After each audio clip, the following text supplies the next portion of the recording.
Now the arrows we used back then, majority of the time, were made out of a piece of river cane.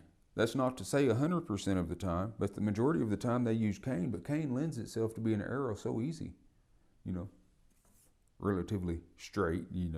They're not straight by no means when you get them. You have to heat them, bend them, and straighten them out. Shave these joints off. There's going to be joints there, and the cane right there actually has a wall in it that you can shave that thing almost flat, straight, and it will still have the strength to do it.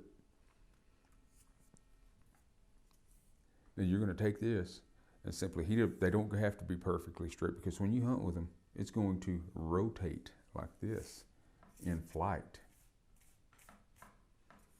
and straighten itself out while it's flying. Okay. Now, the arrows that we use, you can use anything. Okay. I've used everything for a fletching. I've tied string on the end of it with the assumption of, because I tell people it's just like a kite. If you use a kite without a tail on it, it'll just sit there and flip around in the air. But you put a tail on it, put a little bit of drag on it, and you can control it in flight. The same thing, okay, I've used feathers, I've used string, I've tied like thistle on it, like when you roll a blowgun dart, I've used thistle on the end of them. Just anything. Tape. You can take tape and put it on there and trim it the way you want it, and that'll work too. But what we used was a 2-feather fletch, and it's almost to the point of being a 3-feather fletch because of the way it's cut with this little piece on here, both sides. It makes it almost a 4-feather fletch. We call it 2-feather though. All the southeastern tribes used a 2-feather fletch like this. Now, what I'm doing is I'm using sinew. We call it uwatun, ligaments, tendons out of deer or anything for that matter, but deer mainly. And you just get it and you tease it. You get them off the back straps and they're flat. Okay, they'll be about this long. And if you just tease them, mess with them, they'll come apart into threads. Okay, and you take a piece off, chew on it, and that's going to taste like beef jerky. Okay, when you chew on it, and just tie it back on. And when it dries, it'll actually get nice and solid. Now I'll usually go and take hide scrapings, take a bit of bone, and some sinew scraps, and boil them, render them down. Okay, you get that. When you boil meat, it's always got that gray looking foamy stuff on it. Okay, you get rid of that. That stuff ain't no good. And then just let all that stuff render down. And what you end up with is a glue, a hide glue. You can put that on there. And because it comes from this, it goes right back into it, complements it. Okay, and it really holds them in tight, really holds them in good.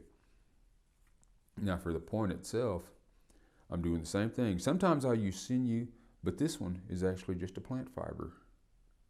Okay, there's a ton of plants out there we can use that we just walk on and step on, and there's lots of food out there that people miss nowadays, and it's just greens, But that's a plant fiber, and I'll use a glue up here, and I don't use the same glue that holds this on. What I'm using up here is pine sap mixed with charcoal. And I don't have a ratio to ratio on it. I just, say, okay, here's some pine sap, and I'll stick it by the fire. And I generally use a clamshell. You don't have to put it in the fire because fire radiates heat. So just put it next to it and it will melt. And then just take a piece of charcoal out of the fire while you're sitting waiting on that and smash it up. Okay. Now I got a little stone bowl that I use with a little, it's like a mortar and pestle. And I'll sit there and crush it up to a fine powder, like talcum powder. When it melts, I'll take it, pour it in there and mix it up. And it makes a glue stick. It's a hot melt glue. Anytime I need it, I just heat it up, dab it on there, and put my point in. And I've tried it. It works good. It'll hold that point on there, and it will hold it good, really good. But now I've shot these too like that. But if you don't have binding back here, it will split the shaft. Now back in the day, we used to actually put a foreshaft on the end of these. Okay, not all the times, not 100% of the times, but generally had foreshafts that went in the end of them. To me, that's just a little bit too much trouble. I'll just go ahead and tie mine straight in and just make sure that I have extra binding back here. Now, if this is going to hit something and it's going to break, it's going to go to the weakest link, right? All chains break at the weakest link. So since it has notches 9 times out of 10, it's going to break right there. And if that happens, I just get it all wet again. It's all water soluble. Take it apart, heat that up, take what's left of the point out, stick a new one in, and we're ready to go. And a lot of times I've checked these out just out of curiosity. I've checked them out and weighed them on a grain scale, okay? Even though it's hollow, it weighs every bit as much as a regular wooden shaft.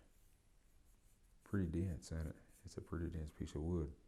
But you take them, by cutting these down, also let me add this, by cutting these joints down, what you're going to do after you do that is you take you a slick stone or a piece of bone, either one, and you just rub on it real hard, and it burnishes over this area, okay? Because if it gets wet, you know, wood, it soaks up water if it doesn't have a protectant on it. And since you get all the strength from one of these on the outside edge, you make a new edge on it.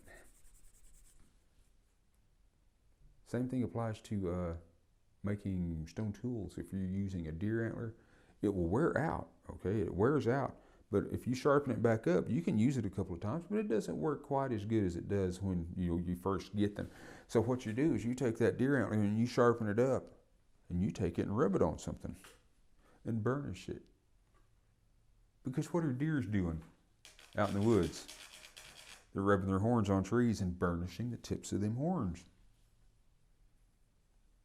So if you'll sharpen them back up, you can use a deer antler for a while. Just sharpen it back up and burnish it. Still wears out, but you can just keep using it and keep using it.